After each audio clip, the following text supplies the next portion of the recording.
Good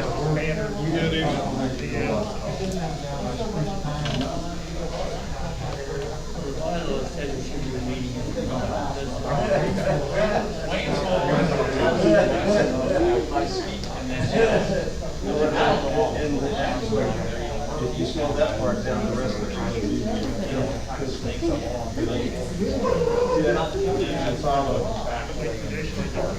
Hey, don't judge. I barely skipped up that mic right here. I only did that little part. There's no way. I have too much crap. All right, Shane. Because it's not like. Enjoy the PGA tournament. I watched some of it, especially the last five. I watched the last 5 or 6 holes. That was incredible. That's a Great shot. Yeah, I have like 2 shells. I just like the fact that there's a lot of new up-and-coming players that really have a lot of kick in. I can get it, and I want to keep my. Went through that stage in there before Tiger came on. Viewership is hard. You know, the golf's exploding right now because it's one of the few things you can do outside. So keep our eyes on.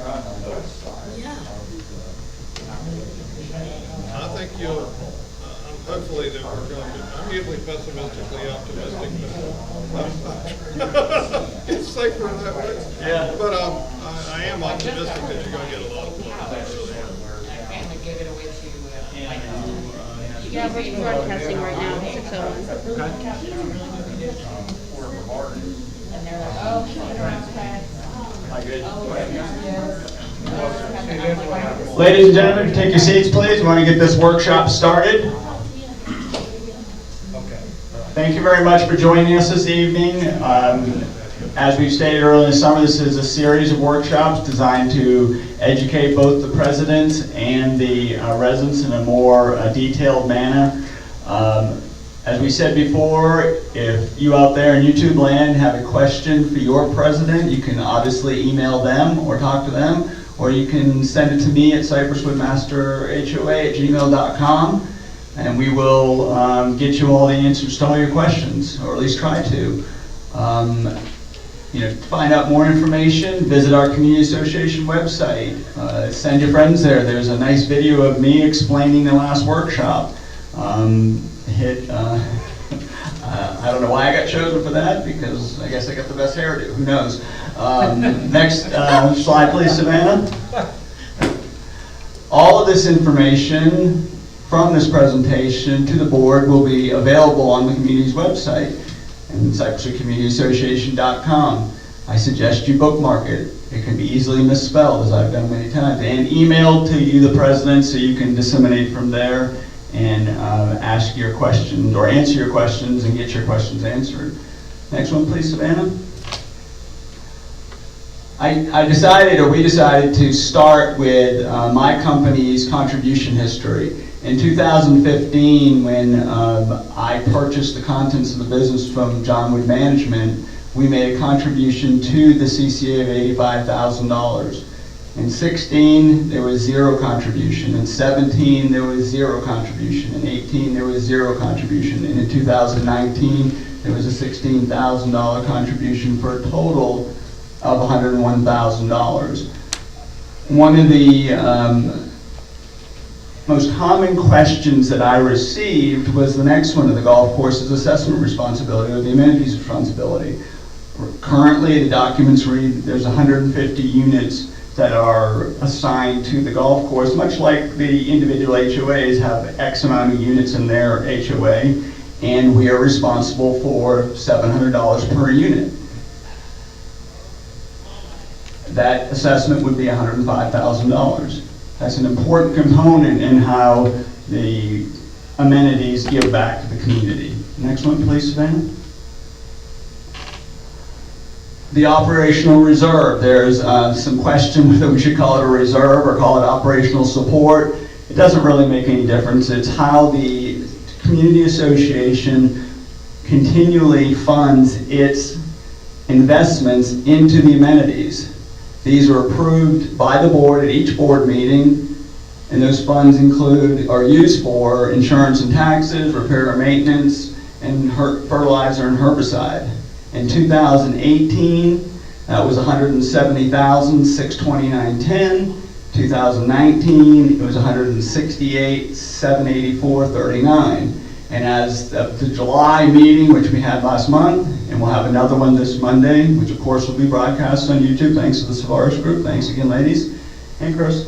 Was $231,181,058.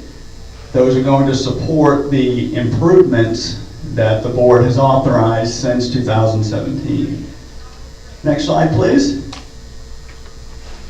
I am proposing this operating entity. I know it's very small. Again, it will be on the website. It will be sent to you so you can review it. That we'll discuss at the board meeting on Monday. Basically, what it says for the next till January 1st of 2023, when the first 5-year agreement between my company and the CCN entertains, that all profits by the LLC will be returned to the CCA in a form that's dictated by our accountant. And we're still working out how that's going to actually work, but it's basically paying more assessment.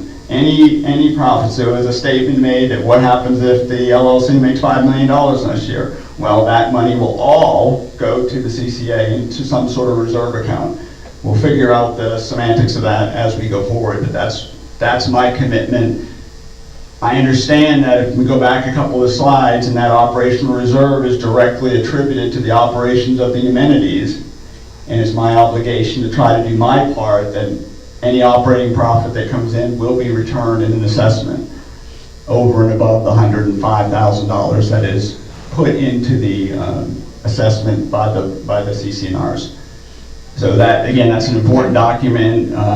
If it's approved by the board, and it will be discussed on Monday, Rick Reese will sign it as vice president, and I will sign it as the owner of the LLC. Next slide, please, Savannah. So the sources and uses of the amenities, assessment funds and loans for 2020. The sources, amenities assessments, $318,300. That's the $300 per household for the 1,061 units. Loan number 2 from Center State Bank was $1 million, and my assessment that I paid at the beginning of the year was $16,000. That's a total of $1,334,300. Next slide, please, Savannah. Uses of fund. We have debt service on loan number 1 for $92,808. Debt service on loan number 2 estimated for 2020 is $20,500. And the golf course project is estimated to cost $900,000 total once growing is done, for a total of $1,013,308. So the 2020 remaining funds in support of amenities would be $320,992. Next slide, please. So as we go through that and we start to break that down a little bit, the 2020 remaining funds in support of amenities carried over from the previous slide was $320,992.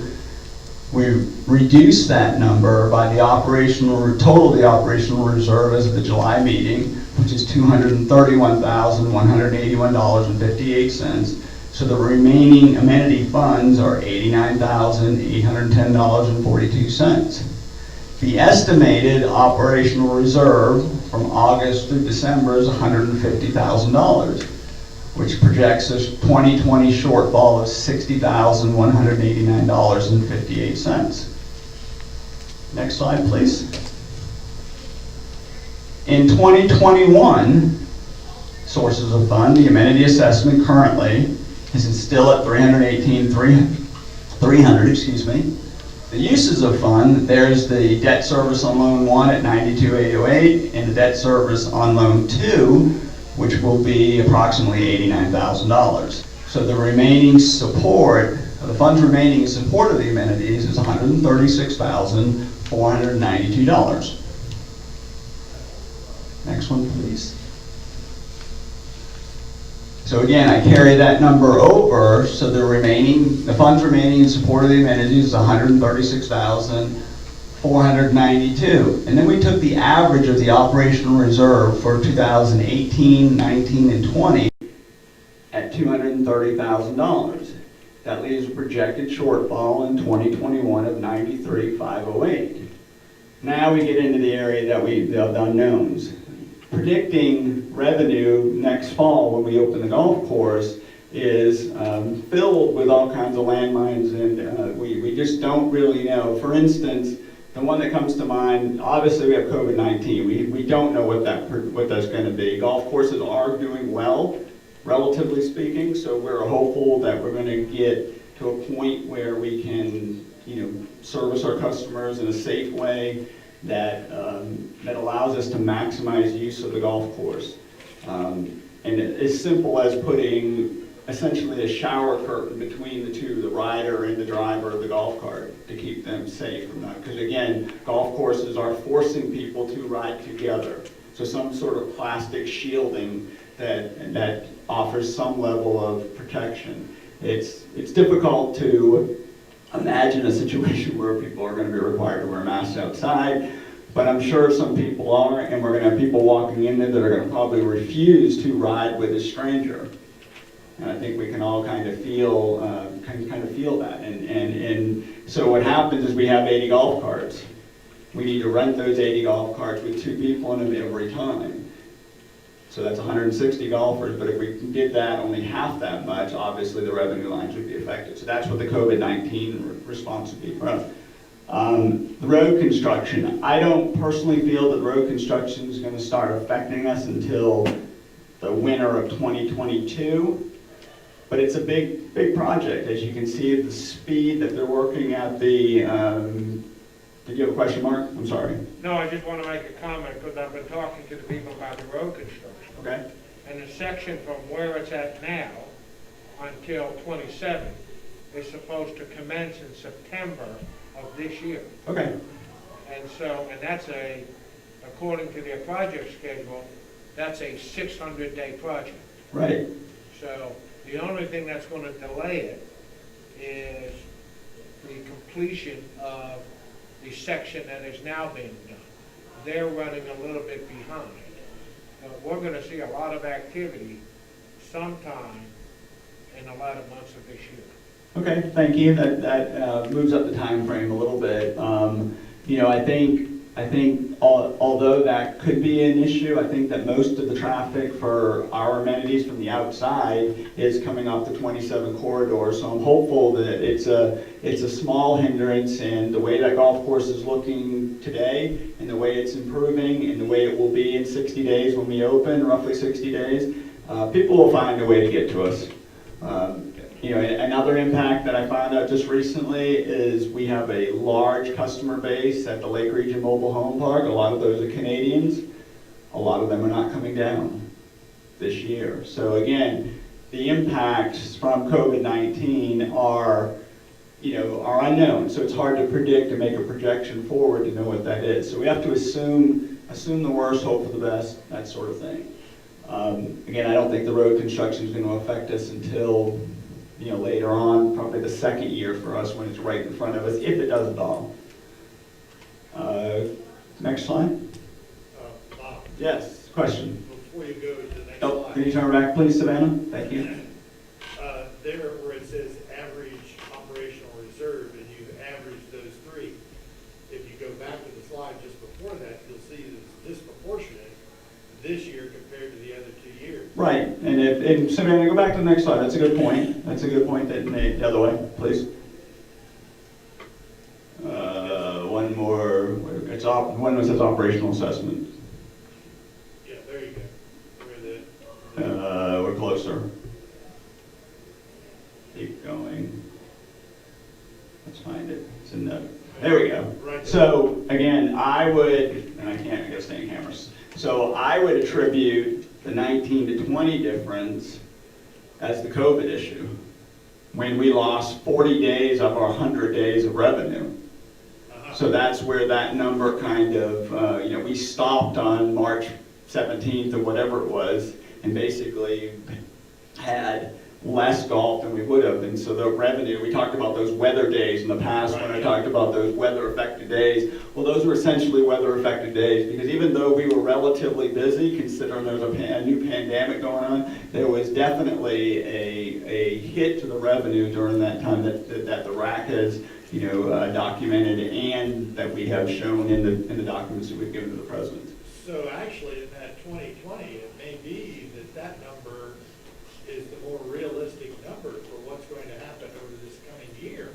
Yeah. It is the other two, because it's already telling you what some of those impacts are. Yeah, and you're right. I mean, again, it's a prediction, and it's difficult to say. We're hopeful that when we open in October and we get the buzz is going to mitigate that to some degree. I mean, that's what we're hoping. I mean, it may be a little bit Bill Shire-ish over there and pie in the sky land and less in the dumps like Mr. Tucker, our treasurer, says when he's being very, very financially prudent. But it's kind of a guessing game. But I still have to believe that unless something drastically changes, we're going to have a partition there. People are going to feel, I hate to use the word safe, but relatively safe in a golf cart out in the open where they can, they can choose to do it. It's going to be interesting to see what happens, and that's why making a prediction is difficult. But I agree with you. I think if you go, that's why we average them together and just try to get to some sort of number. But you're right. I think that there's that worry, and the Treasurer's Advisory Committee in the determination when they came out of their committee with that initial assessment that the number of the amount of the assessment increase should be around $250 was thinking with these numbers in mind. That they were going to have to figure out a way. They didn't want to, if it was 200 and they only did 150, well, where are we going to get the other 50 from? Are we going to, and that's going to get into that the last slide. If we'll go, Savannah, if we can go back to there. So options, and here we have one. There are obviously others. That can be discussed and will be discussed as we go through this process together to try to figure out what the best thing, because we have increases in other areas. Traffic control and road and drainage are going to make their budget proposals on Monday. We've already had the one from landscape, and it didn't go up, so that's good. But, we have to raise the assessment to meet the need of the community. So, it's the opinion of RAC, and I hope I'm not speaking just for RAC, it's my opinion as president that that using general reserves to either cover any shortfalls or to offset it isn't prudent business practice. We should be thinking about it, but it is an option. It can be done if we want to, soften the blow, if you want to use that word, to do it. Yes, sir.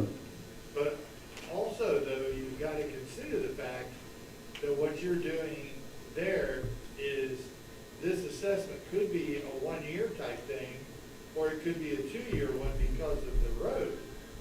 But it also, that may go away if the road is fixed, the virus has got a cure or a vaccine, and so on. So that's also an unknown as well. Absolutely. The need for the 250 might only be temporary if the golf course jumps back to where it was, or better, we're hoping. Right. And the coronavirus gets under control, and the road finishes. Right, and there's a lot of conjunctive ands there going together to come to a conclusion that is difficult to get to. I will say that in the last presentation, when we listed the assets that the community is responsible for, from the front entrance fence to the front entrance sign to the traffic control to all the drainage, all those assets that we listed are not reserved for. And there's some that are not those. Drainage is to some degree, but none of those are reserved for. So again, this is part of this process of determining where do we start that process. And so that may bump the assessment. So I don't think whatever we raise the assessment, what we should look at as a short-term thing. Now, could it work out that way? Future boards can make that decision. They can use excess revenues over expenses to mitigate the assessment. My thing would be to put it in reserve accounts and wait and see what happens, because businesses do this, as you know, Mr. Hammond, and you need to have that fund so we don't impact the residents with that later, because we gave it back to them. Going back to that wishing well, if you will, that's why I am not in favor of a special assessment. Okay, but on the other side of that, Sure. on the other side of that, Club Patio, who I'm here representing tonight, has 59 units, okay? Of those 59, we have 5 who struggle to pay what we're paying now. Mainly because they are widows and widowers who are on a very fixed income, a couple of them in their 90s, okay? We had one family move because they couldn't pay what we raised this time, okay? That would be a 6th one. And I personally, I don't want to mention names, I personally am helping 2 families right now not to pay this or our fee, but just everyday life, they're out of work.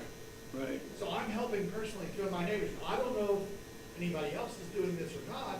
This is an absolutely terrible time to actually ask for that much more money. Well, and I think, and I'm not disagreeing with what you're saying. I think that the options, whether you raise the assessment to meet the need, or you use general reserve money to mitigate that increase, or whatever the smart people in this room can come up with to do it.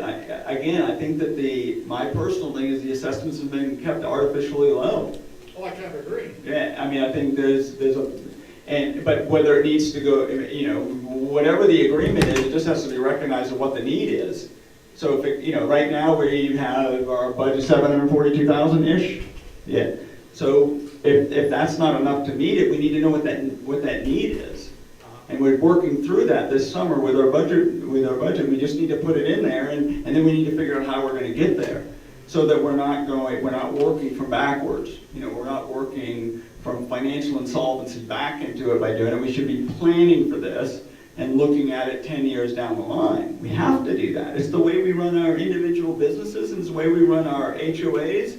They don't get to, deficit spend. We're not the federal government. We can't deficit spend. And we got to be careful, because next year there isn't another loan to get. There's no reason to get another loan. We're going to have to fund these projects in this business that we have 47 years to go on. We have to figure out a plan. This isn't 2020-21 issue. This is a 2020 to 2030. We have to think in those terms, and I get there's a lot of people hurting right now. I mean, I get it. I mean, I hear it, more than anybody probably, or as much as anybody, and but there has to be an answer there that makes sense for everybody. Raising the assessment to meet the need is where you start the conversation on what that number needs to be. But again, we're not going to know what that need is until all the budget presentations come in. Well, Sure. no, it's fine. I'll try to speak up loud. Yes, sir.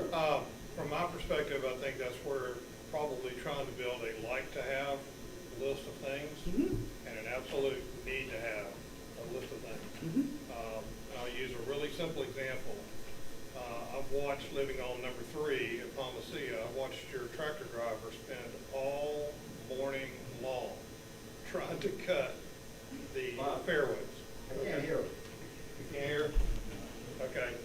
I was saying, living on number 3 fairway, I've watched the tractor driver driving an old, bless his heart, an old tractor with no roof on it, and it looks like not a real bush hog, but needs to be a bush hog, trying to cut the number 3 fairway. That's the farm, and that's not ours. Okay, but I'm talking about, but the fairways, the roughs. He's been trying to cut the roughs. Okay. And he spent all morning long trying to cut the rust on number 3.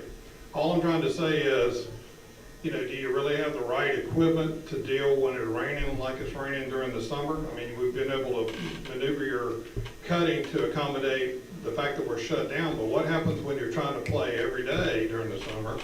And we got equipment that doesn't appear to me, in some cases, to be able to keep up. That's all I'm trying to say. And that's part of, back to the separation between, would it be nice to have a tractor that can do it, and a bush hog or whatever, you can do it, or do we just have to forego and say, well, we'll keep it as it is, and you'll just have to deal with the rest? That's one. Right, in the summertime, it's, with 100 and almost 40 acres of maintaining in 2 rough mowers and a fairway mower, you're gonna be behind and the rough's gonna be high. Of course, it's, that last Saturday or Friday's music on the pub says, when are we gonna go out there and pick up the grass that we're cutting? I said, never.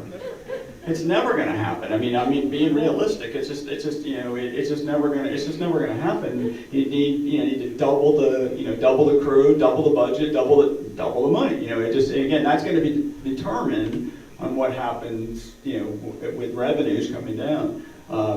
We have 2 rough mowers. They run 80 hours a week. They are very good because they are very meticulous and slow. They don't go crazy with it, so they keep that old equipment together. We've got a very good mechanic, and he's busy all the time, especially during the summer now during the prime season, when the grass isn't growing as much. We don't really have that issue. But you're right, during the summertime, it's going to be adverse planting conditions, and we may have to make some decisions on whether we maintain as far into the rough as we do, or we keep it, we mow it more to the, closer to the fairway. That was suggested by our agronomist, that maybe you need to let some of it go. That just scares the heck out of me, because we have trouble mowing it now and you let it go. Plus, who does it affect? Do we not mow next to 17, along down by the out of bounds stake, which really not in play? But all those homeowners in there want it mowed, and I get it. They don't want to look out there and say that's again, it's the difference in having a golf course. It's one of the benefits of this golf course. It's on so much property, but it's also a cost of doing business. Well, the whole point is we're making such a great investment in the golf course. Mm-hmm. Not taking care of all of it, and I don't mean this wrong, but not taking care of all of it. So when you do take care of all of it, then you don't give all these people something to complain about. And the last thing you want to do, well, those greens were good, those tees were good, but man, those roughs, you might as well kiss goodbye trying to find your golf ball. Right. No, I get it, and again, when we start replacing equipment and changing equipment or adding equipment to it, I've been fortunate enough to play a number of places this summer since we've been off with the big giant quotation marks, and the rough is difficult to maintain at all those when they're at 75 acres to maintain. So that's going to be, you're right. I mean, but golfers are going to complain. Golfers are going to do it. It's how well you play that day, as we all know. The better you play, the better the course is. And it's just kind of the way, the psychology of the game to some extent. But you're right. We have older equipment that's going to have to. We're looking at some pieces now that we can possibly lease to, not bang on the cash flow as hard to try to do that. So those options are available, and thankfully we've got good credit, and we can do that. It gets in it, but again, it's finding the biggest thing in this market is people that are that aren't going to go out there and take your $80,000 piece of equipment and run it into the lake on 3. That's one of our challenges right now, as we've seen. Well, just make sure we're giving this guy a free hat every once in a while. He's permitted to put sunscreen on if he chooses. Yeah. So, this is the first part of the financial analysis in terms of laying it out to what it is and how it works. The next part will be the next part of the summer as we go forward, are the budgets to go through that process and to see what the assessment's going to end up being. But I really want all the presidents to look at number 1 there and come to the table with a 2 and a 3 and a 4, because we need a solution. We can't do nothing. That's not an option. We have to figure out, is it a long-term thing? Is it, what is it? But again, like Mr. Hammond says, the road can change. And so we have to be financially prudent in the situation that's in front of us. Mr. Hammond. Yeah. Well, the way I would look at this a bit, and then I'll propose propose a second one, is that I think the road will get done. Now, whether it takes 2 years, a year and a half, 2.5 years, remains to be seen. A lot of that will have to do with the weather. Sure. But I think its impact is a particular duration of time, not an infinite period of time. The second thing is that the COVID-19, now of course, I've got an inside. My brother is a retired Army general, as some of you probably already know, and he's retired from the medical corps, and he was one of the ones called in as an advisor for this COVID-19 vaccine type thing. And I know that there are multiple solutions to the vaccine problem, some of which are rather eminent now. Good. I don't think I'm quite as optimistic as Mr. Trump was the other night when he said we'll have one in November. That's not what my brother seems to think. He thinks by spring we will have that resolved, not with one, but more than one, and that they'll be in production. Now, that will take maybe a year to get disseminated to all of us at this point, but that appears to me to also be a huge danger now, but a very limited danger. I have pretty good confidence in our scientists. I think everybody in this room and everybody on YouTube hopes that's the truth, that the effect on all of us is stymied and limited, so that we can, come into a room and shake somebody's hand and not feel like we're gonna, right? Or hug a relative or whomever, and have that confidence that we're going to do that. Again, we have to. Let's look at one other part of it. The third piece of this is, I've been intimately involved in all of this with the lease and whatever, helping you with the arrangements you've had and so on. So if everyone wasn't pretty optimistic about the golf course, and it was showing signs of being that till we hit the COVID thing, even though we knew we were going to shut down for the summer.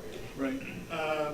It appears to me that unless something drastically changes, that's a.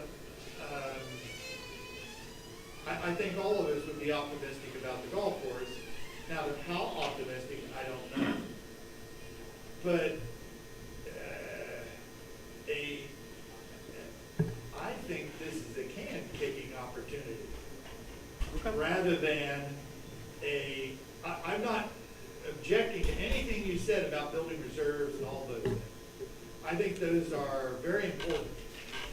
But we also have to remember the fourth piece of this is all of us have residents who have issues right now, and we're giving them limited ability to help fix that. We're actually making it worse for them if we raise this by $250 a year. You see what I'm saying? I hear you. So my suggestion is let's kick the can. So take the shortfall. Where would you get the short? So your suggestion is to take the shortfalls out of general reserves? No, borrow the money. I didn't like the fact that we only borrowed the $1 million, because the other part of this issue is we've made promises to a lot of residents that we would fix this or fix that, and we haven't done it. Right. And in order to do it, based on what you're telling me at this point, is we still won't be doing it. Not for a few years. That's correct. Let's fix it. Borrow with the remaining funds that you have, which won't be quite $1 million, but whatever it is, in the assessment that we already have, borrow that. That will give you more than 2 years of that $200,000 to take care of it through the road type thing. Now, it might mean that instead of 250, you're asking for 300 or 400 at that point in time. Right. However, that will be a much more understandable and manageable number, and you're asking for it, and hopefully people have recovered from this issue rather than kicking them further in the hole. So I would propose that you borrow a sum of money that would cover, because I don't disagree with your assessments, with the RAC committee or the treasurer's advisory thing. I don't think that that's unrealistic way to approach it. However, I think that if you, under these circumstances, if everybody was working like they were 6 months ago, and so on and so forth, I'd be all for this. But they're not. And there's a lot of people who aren't working, and there's a lot of people on the verge of not working, and we don't know what they're going to do with the stimulus either. Trump has helped a little bit, but that's going to get challenged, so on and so forth. So you've got some issues there. So rather than burying our fellow citizens further in the hole, when we do have the asset to borrow more. Now, you've also got the money to retire that. Now, there's going to be some objections to that, of course, and it's called kicking the can temporarily. So my suggestion is, like we said, so Club Patio as a board wants to, And that is the second opportunity. right, so just, email it so it can be Sure. vetted fully and whatever you're proposing, because at this point, you're right, we're early enough in this stage where all options are on the table. That's why we're not, nobody's panicking, at this point, because we can make a thoughtful, long-term decision. And if the decision of the board is to kick the can, then that's the decision of the board.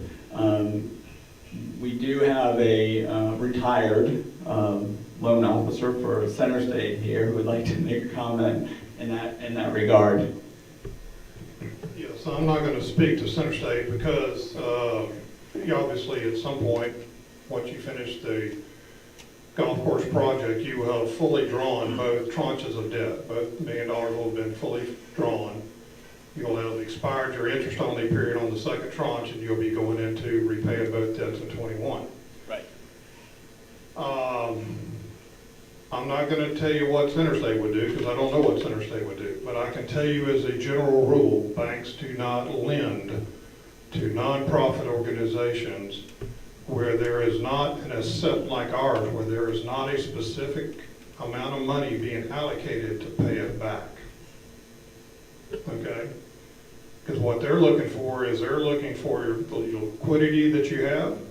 They're looking for, at the end of the day, it's an unsecured loan from Center State Bank or any other bank that makes this.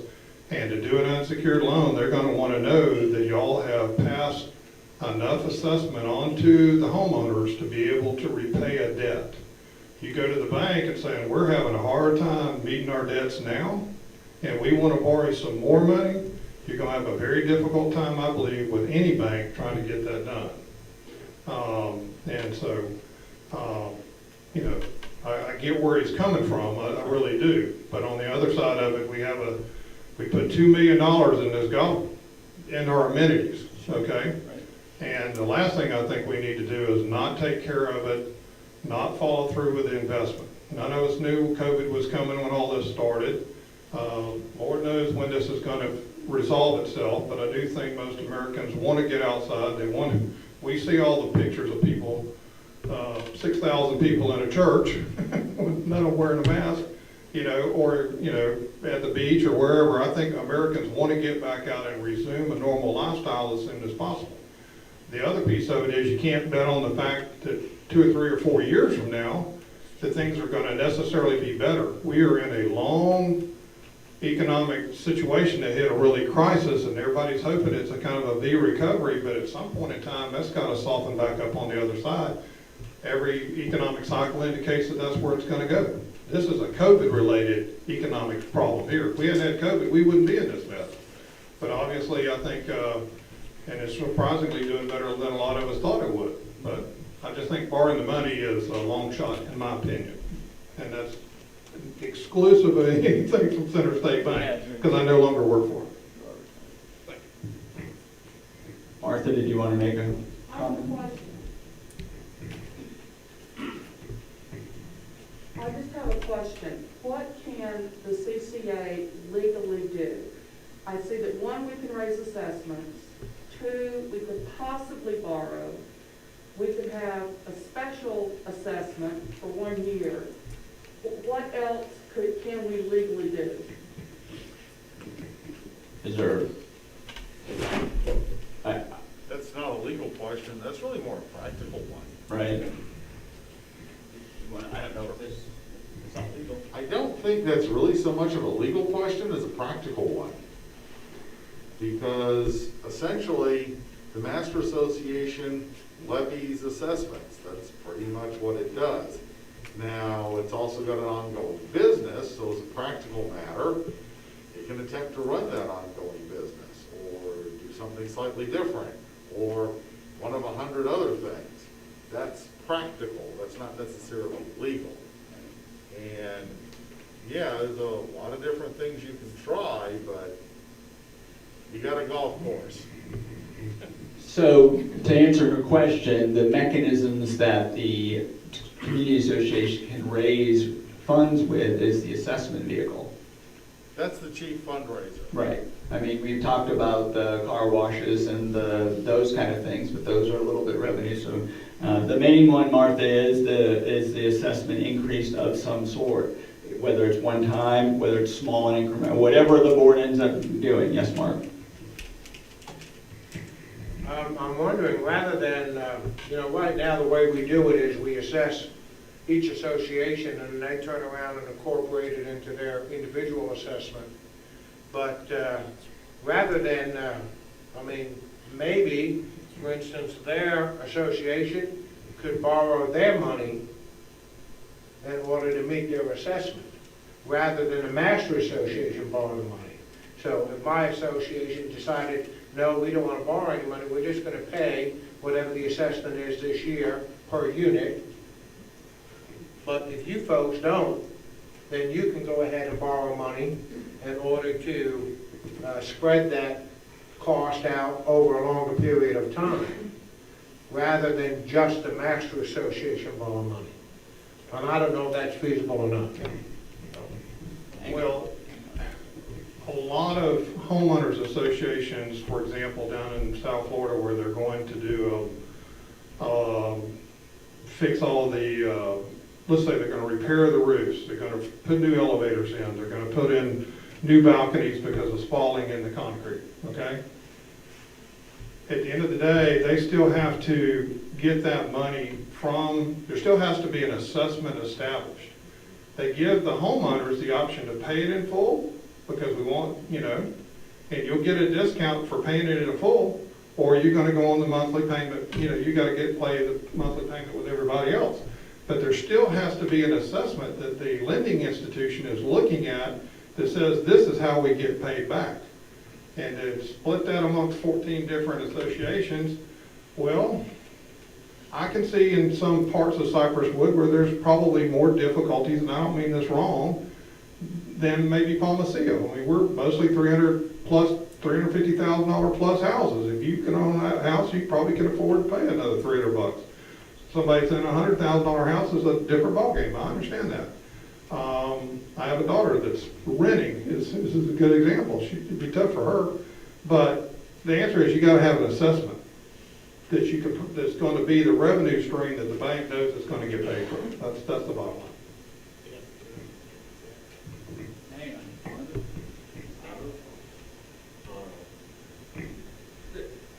I know, speaking with the folks at Plantation, one of the biggest concerns seems that I hear and truly that I feel is that when we moved into the neighborhood, whether it's a year ago, 2 years ago, 20 years ago, we didn't move into a neighborhood to be in the golf course or amenity business. So one thing that I wonder is, let me step back. We didn't think we were going to be in the amenity business, but we did understand that we were moving into an HOA. We understand the facets of being a member of an HOA, and we understand that dues can go up. Gym memberships go up, HBO goes up, everything goes up to a manageable amount. So to expect, there's no one that's not impacted by the COVID, whether it's an employee or an employer, everyone's impacted by it. We can all be impacted equally. And if you didn't plan for an HOA due increase, then you misplanned. That being said, it needs to be a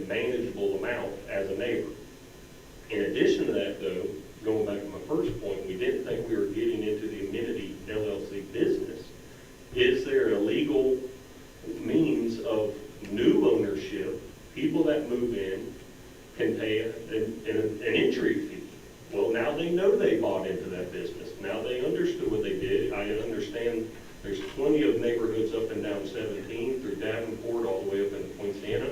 It costs you a few $1,000s to move into that neighborhood. And at least at that juncture, you understand what you bought into. You know that you're moving into a golf course. You know that you're moving into a gated community with a garden. It's costing you, I don't know, $2,000 to even consider it. It gets lumped onto your mortgage. Maybe it does, maybe it doesn't. That's a decision that gets determined by the buyer and the seller right then. Secondly, correct me if I'm wrong, I believe the Woods family still owns a lot of empty lots that per the contract they don't pay dues. Is that correct? That's not true. They pay lots. They're paying dues now? Yes, yes. So, but I wonder if. They always have. Well, that's what I said, correct me if I'm wrong. But I wonder if there's not an opportunity or any legal basis that a new build gets impacted separately than an existing house. Once again, you understand what you're buying into as opposed to not agreeing to this. We bought into this neighborhood having no idea. I'm in enough businesses. I didn't know I was getting into another one. And that's the scary part about it, taxed on to the fact that we're all dealing with COVID. That's just my opinion about it. But I think it'd be a question for Chris if that's even a legal option to do those type of entry fees. So that one I can answer because we have an HOA that has had to set up a transfer fee, and it's mine, it's Oak Grove. We charge, I guess that's the right word, $500 for everybody that moves into Cypresswood. And our neighborhood is going up to what now? It's going up to $750. Going up to $750. We're breaking it in up there because we're building our own revenue stream. Now it's up to your individual HOA to set that up, and Mike Howell will be glad to help you do that, I'm assuming, right, Mr. Howell? But does Oak Grove, that funds Oak Grove? Or? That funds Oak Grove, yeah. It cannot be a master association. The CCA has no legal framework? No, because we don't have any human members. So we don't have any transactional authority inside those individual sales. So Tim's next. Hang on. I'm trying to keep tabs of this. It's like bingo. B23, it's Tim. Now, that's the same thing I was, we got the initial assessment fee, that has to be approved by, what, 60? It depends, and Chris, you can correct me if I'm wrong, but the transfer fee depends on what your CC, they usually have to be changed, correct? That would be correct. The whole concept of initial transfer assessments and transfer fees, that's an individual HOA issue. You have to keep in mind, this master association, it's an association of associations. It has no human members and has no right to levy assessments against humans. The minute we start doing that, we're going to start into a whole bunch of rules that we've never been involved in for the last 40-something years. And this is not the place or the time to start changing gears in that respect. All right, so I think Jeanette was next. This is harder than it looks. Well, this is probably against what you just said, but why not base your assessments on the value of the homes instead of across the board amount?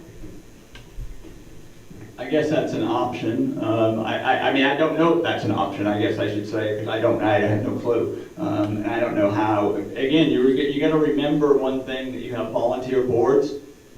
So having whoever's gonna, right, Linda, you want to go and say that Robert has to pay $1,400 and the next one has to pay $1,350? How fair is that? Then that's why that's complicated. And I don't know if it's legal enough, but it is an option, absolutely. John, you had your hand up. I'm here. I'm going to give it to you.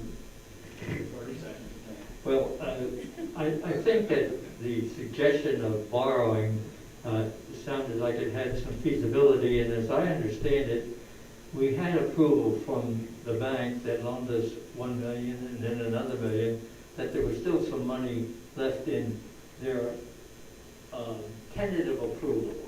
I think it's something close to $500,000. And I understand what the gentleman retired from the bank was trying to explain to us, but I see no problem in trying to get the money. He said probably we can't get it. I'll tell you one for sure way we can't get it. We don't ask. So I think he had a good suggestion, at least that. My understanding is that the assessment needs to have a one-to-one ratio, what's the number, Mr. Tucker? No, it's debt service coverage. Debt service coverage is? Well, currently we're in a very good shape because we got $136,000 over the debt service. Right. To go deeper, to go deeper, the bank is going to, like Robert said, they're gonna really look hard at it. There are certain covenants within our bank agreement that preclude us from going somewhere else. So Center State is our bank. However, you know, it's tantamount to unsecured just because it is based on assessments. The assessments cannot go down for the term of the loan. So we are at 300, and that can't change. Can we get more money? I don't know. From the bankers side of the desk, it probably would be a climb. If that's a word y'all would understand. Probably could be difficult. Kind of says we planned poorly. Kind of says we got more than we know what to do with, but we got to do with it. We own it. Any thoughts to that?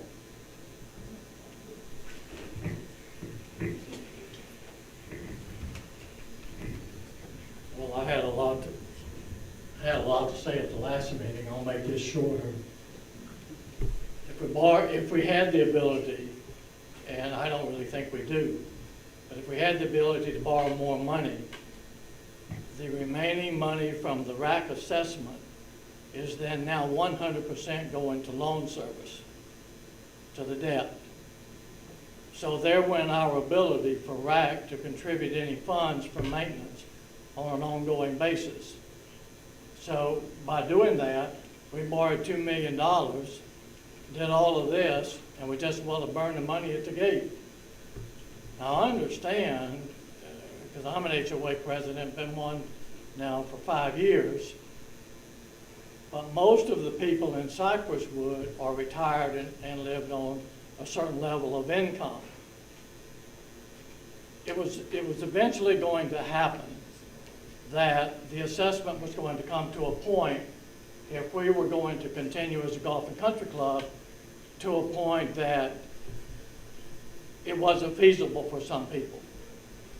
Now, I made an unkind comment at the last workshop, and I didn't really mean it to come out that way. But we are what we are. None of us that live in here want to see that go away.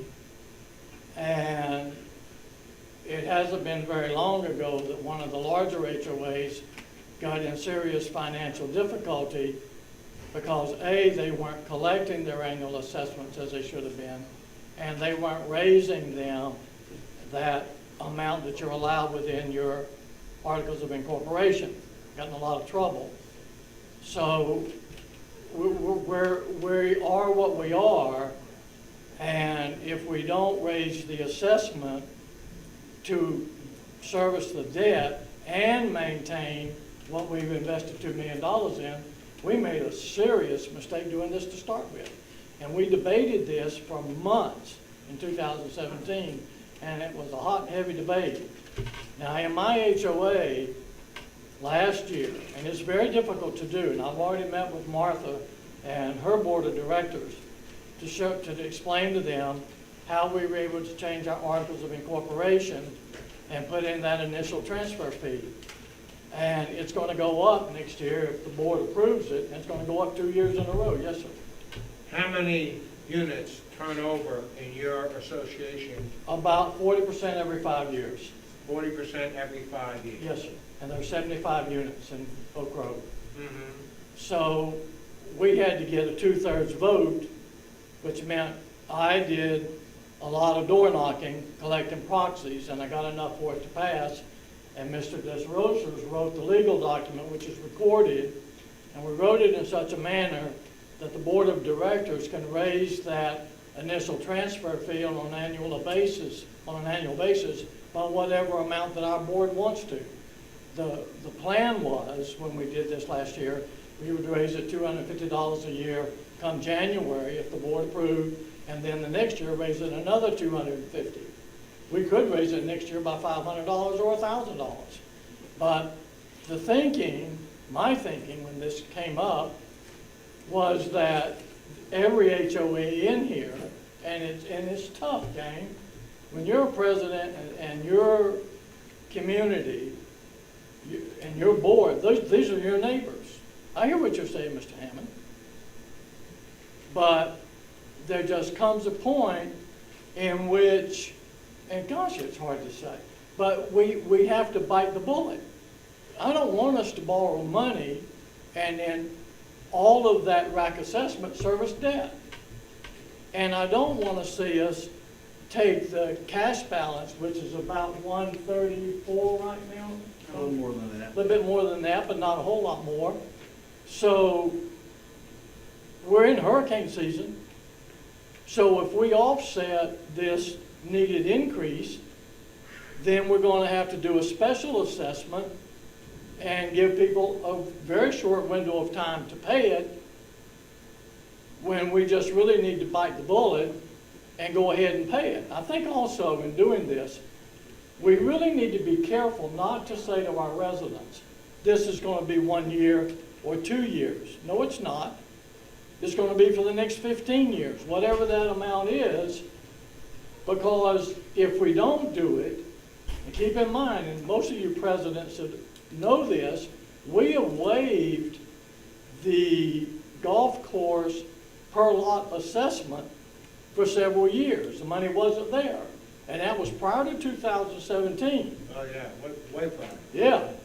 So I don't want to present something to the president, my fellow presidents, or to the community that presents an optimistic or a picture that's not totally truthful. We already can't pay, the golf course already and the amenities already don't pay enough to take care of that debt. We've waived it for years, and that's not going to go away. So when if we were to raise this $250 a year, that's going to be for 2021 and all the following years.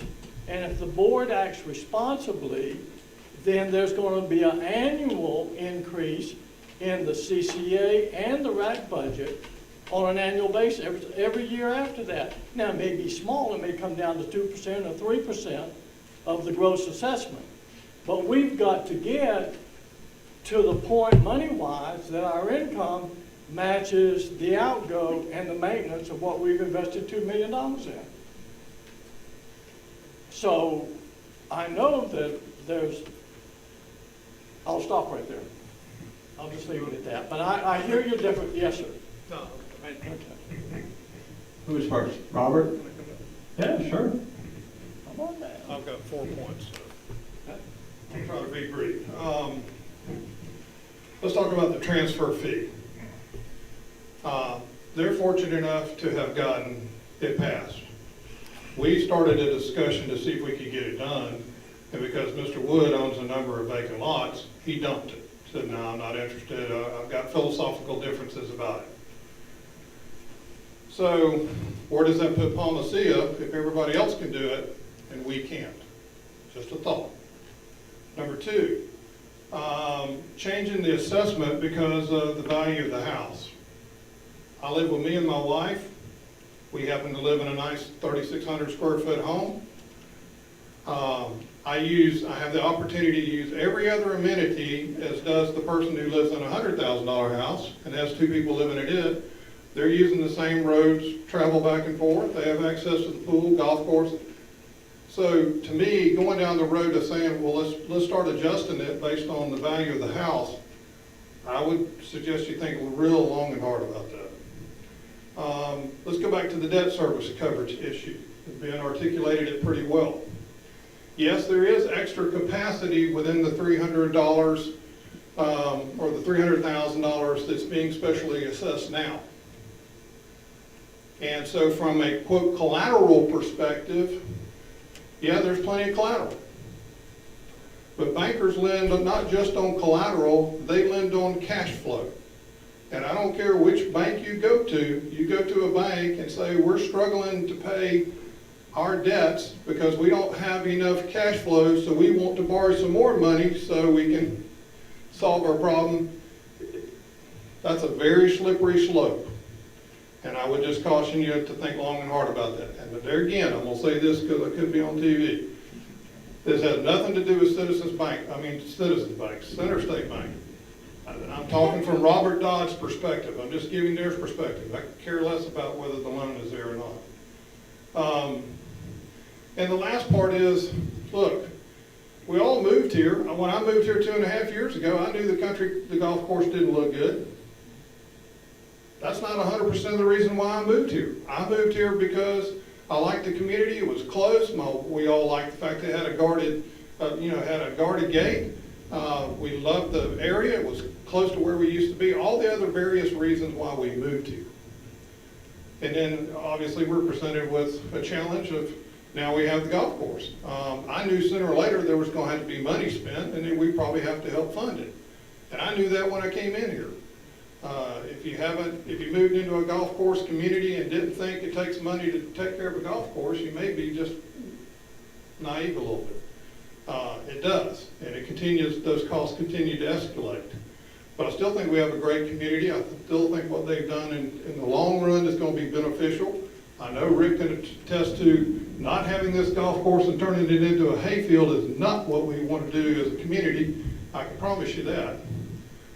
So with the investments being made, I know there's some challenges. I think this group will all come to some kind of hopeful consensus here that how to get through it. But just think about some of these things I've mentioned to you. Thank you. Mark? Come on down. I'm going to come up there. I moved here in 1989 into the plantations, and I now live in Sand Hill Lane. So I've been coming to these meetings, I think Bill and I, for 30 years. I don't think I've missed, I know I haven't missed 15 meetings in 30 years.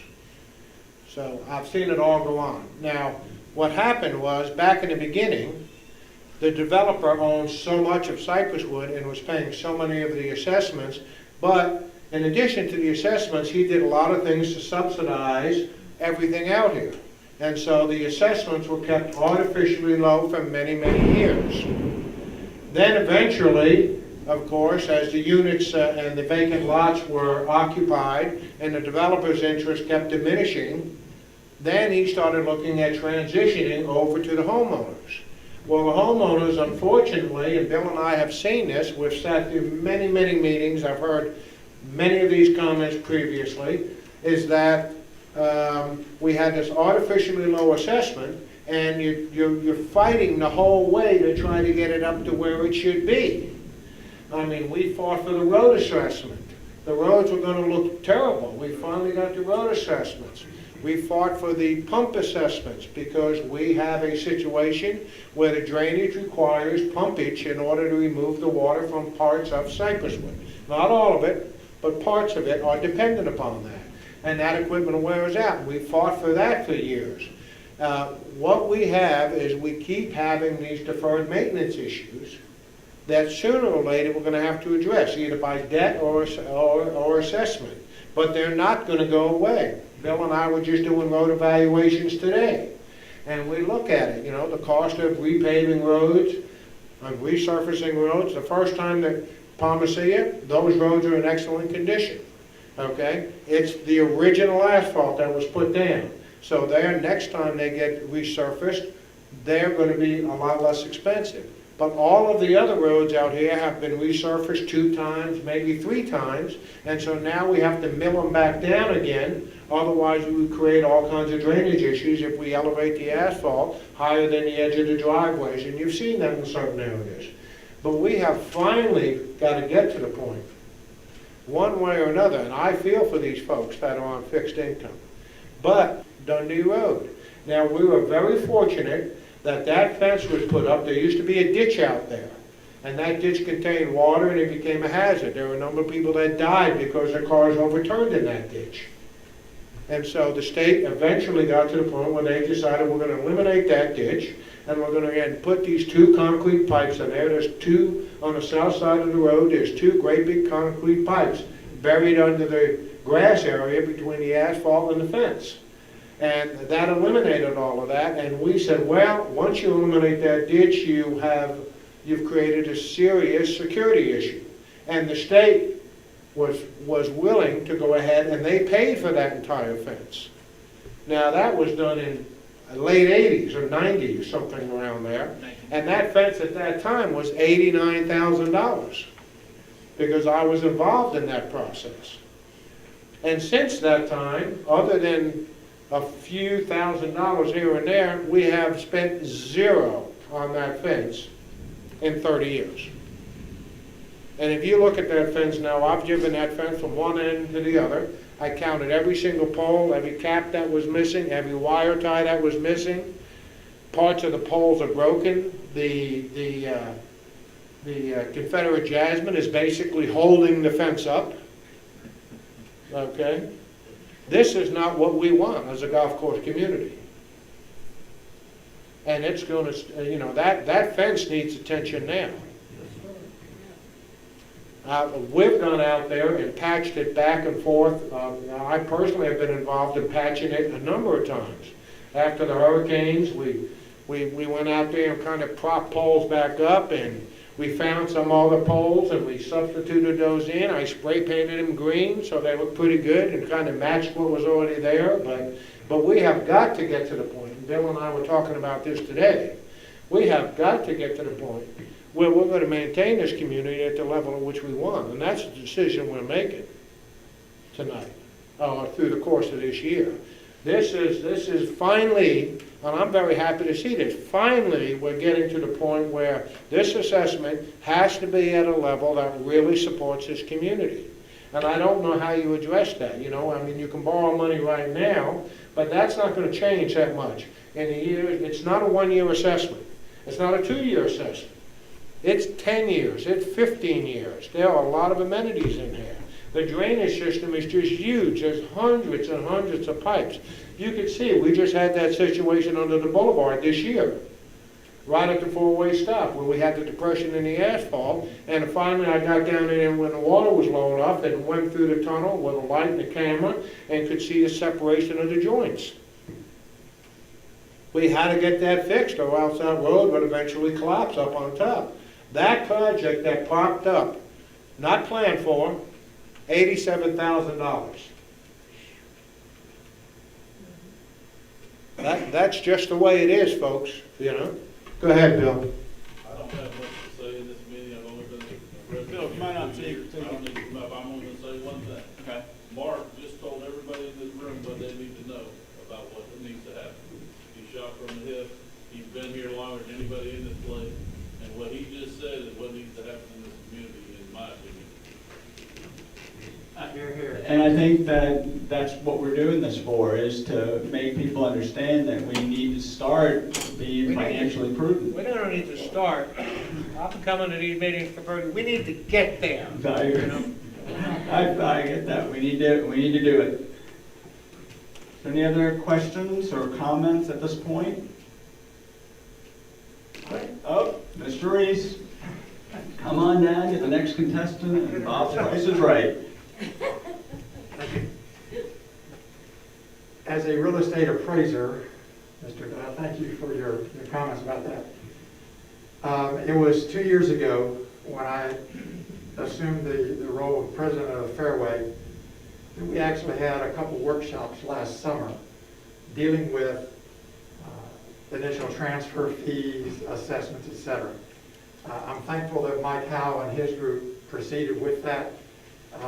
A lot of the boards didn't understand it. They were saying off-the-wall things that really did not apply. But that is, where possible, I think that is something. I know our association over the last 2 years, I say ours, Fairway, based on the number of closings, we would have generated in 2018 and 2019 over $11,000 to the bottom line for our association, which could be used to offset anything that might happen here.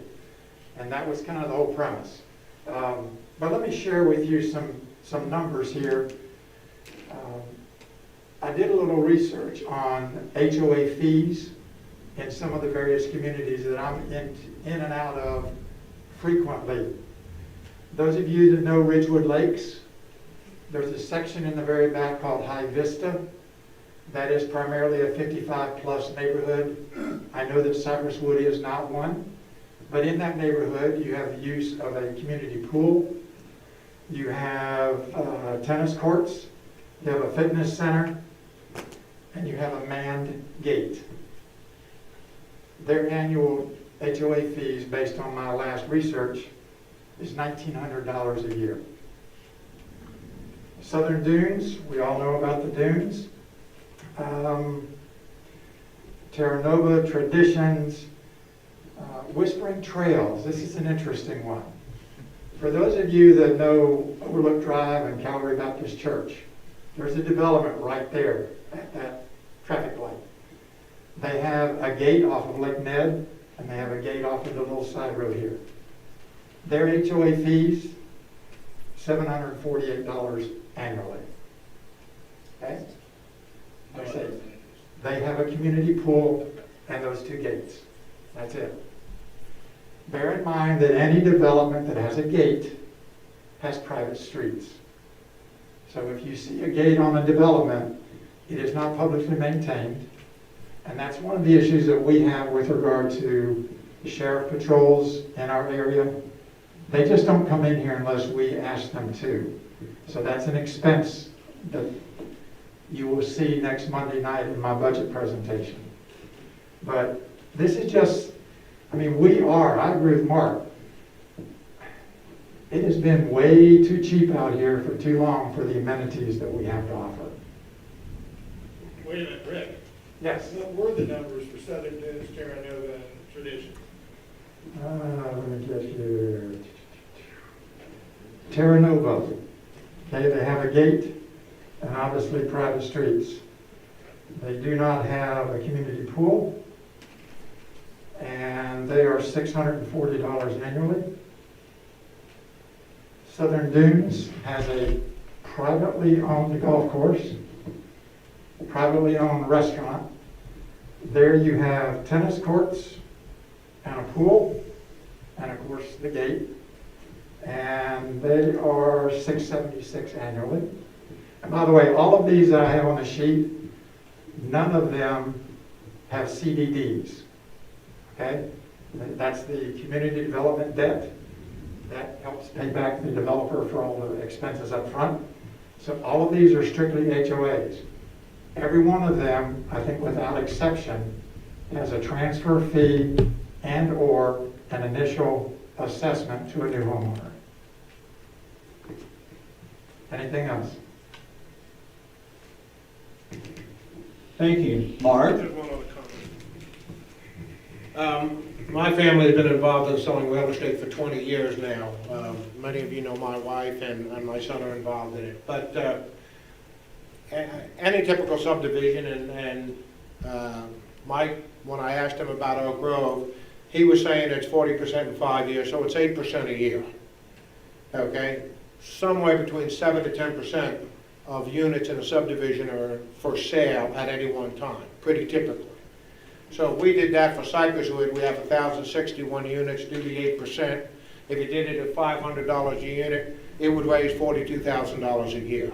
If we did it across the board at $500 a unit, okay? But, I mean, you gotta remember, that's predicated on those units selling. Some years it's more, some years it's substantially less. The other thing is, and one of the reasons I'm kind of ambivalent about that is, the single biggest, most difficult thing for people buying units is cash at closing. Homeowners' dues and all these other things are not financed, they're cash at closing. So when you're doing that, it does have an impact on, if you get it up. I'm not saying it does at $500, but it should be remembered that's not something generally just rolled in to the mortgage. That's part of, like the assessment for the property taxes and all of that will go into the mortgage, but the homeowners' dues and other things do not. So You need to keep that in mind, especially if it was all single-family houses out here, I'd say, hey, let's do $500 a unit, no problem. But we have 136 condominium units in Eagle Pond, and so we have different types of housing out there. So we really need to think about that before we do it across the board. Thanks, Mark. So what's next? We have a board meeting on Monday. Mr. Tucker, our treasurer, is going to do a report on our present level of reserves. Because that's really where we need to start. And we need to start thinking about how we're going to fund those reserves and fund it going forward and develop a plan for the, like Mark said, for the next 10, 15 years, but it has to happen, we have to start that now. When we get into, early September, after Labor Day, we're probably gonna have another one of these where we kind of lay it out to the numbers of what that number be. That our assessment's $700 from the Master Association. Now, that number may be a lot higher than that. I mean, I would expect it to be a lot higher than that. But the goal of this is to be as transparent as we can. As all the documents are available. They're on the website. Your presidents have access to it. The presidents have access to it. You just got to ask the questions. And again, there's a lot of smart people here. A lot of smart people and a lot of good ideas. So as long as we, keep our eye on the ball, it's to make a successful community. That's what our goal is, a successful community. And we'll find a solution. And we'll get there. And it's going to be a little pain, but we're in the third year of a 50-year lease. The consequences of not addressing this are not what we want to do. We made those decisions. It's time now we have to move forward, but it's we're kind of like a baby. We have to keep moving along. Did you have a statement, Mr. Tassin? Well, Ben probably could tell us this number. I asked the question earlier, how much of the tentative approval is still left? There's no such thing, John, as a tentative approval. Okay, how much is left of the money we were talking about beyond $2 million? We asked for $1 million twice, and the debt service is there. The ratio of debt to assessments is good. It's in excess right now, $136,000. When you look at a long-term obligation, 2 15-year loans, that's not a lot of room to ask for more money. You ask for more money, you get more debt service, and that 136 goes away. How are we operating? That's what we're trying to figure out. How do we operate this whole great big thing that we don't have a roof. We don't have a roof reserve. Yeah, it's a $90,000 roof. So we own all these amenities. We're responsible for them. We have to accept the responsibility now. Right. Just for information, Mark, because you were on that committee with me, with the front entrance committee when they came with their plan. What was that number again? I was trying to think of that the other day. Well, when we looked at, some years ago, when we looked at the wall and everything else. Right. It was. We hired a landscape architect to look at the front entrance to modify it, because a lot of folks were not happy with it. And when he came in, it was kind of an elaborate thing, looked fabulous. But back then, it was like $380,000. That's to put a wall all the way across the front. Think of Lake Ashton. Right, it was similar to that. Very similar to that, okay? Again, it's just to give you it's a little bit of shock and awe, and we get that. But and again, we're not saying we're going to do that next year. We're going to do it, but we got a plan to do it. We got a plan to replace the fence. We got a plan to pay. The sign's going to have to be updated at some point. The traffic control center is a glorified popsicle stick house. It's gonna, it's gonna have to be replaced. I mean, it's just gonna. I mean, again, so whether it happens in 2 years or 10 years or we have to start building that up so that, again, like Tyler said, you got to start planning for these things so that people have an expectation of when they move in of what we're getting into. And he's not wrong. Bob. Yes, sir. Not to correct Rick for a mistake, because there wasn't one. However, The just gated communities like over here is just a power gate. So if it's $600 a year for that, we have people that we pay. We have a manned traffic control. Yeah. That gives us more security, if it's proper to use that word, than $600. The budget is. And how many acres is Cypresswood, Mark? 'Cause I know you- Well, they deleted a little bit of it, it was 720, it's like 650. 650 acres that we're responsible for. You certainly can, Mr. Howell. This is a I workshop. have the microphone. I'll take it. I know you will. In talking about this coming change in the assessment, one of my, well, more than one member of my community has come to me and said, well, maybe we could cut our HOA assessment in Cypresswood if we got rid of the attorney. And we didn't have an attorney on retainer until this budget year. So I've said back to them, I'll make you a deal. You volunteer and serve on this board for a year.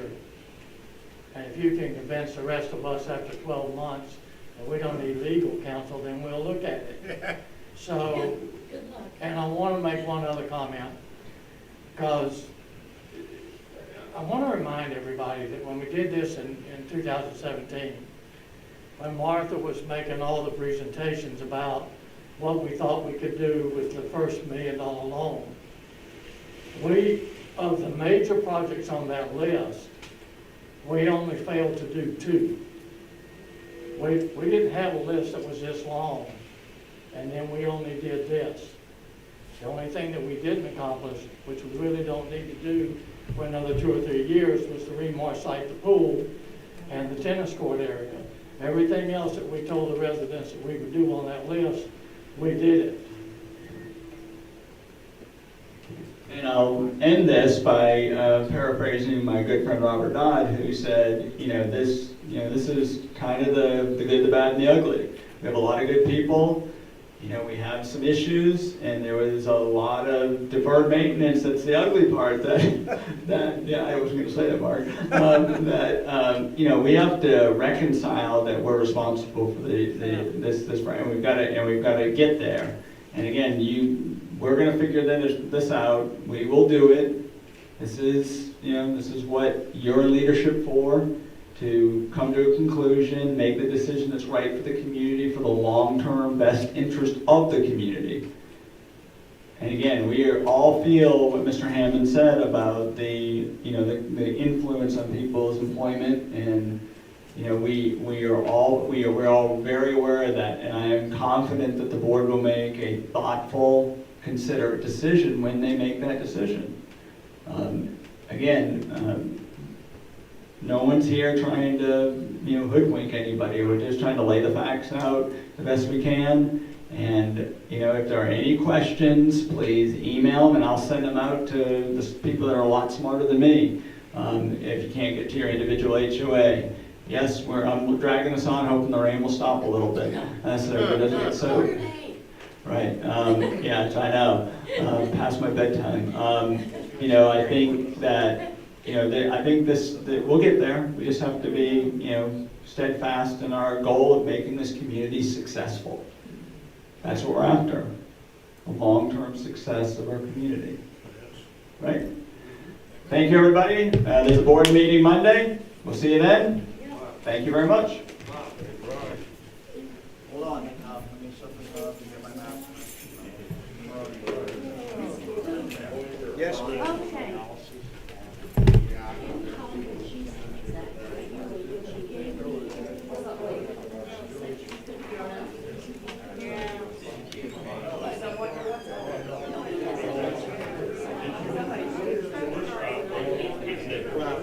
Yeah, she did call. And I said, I need to speak. Let me explain how it works. When you do a lease,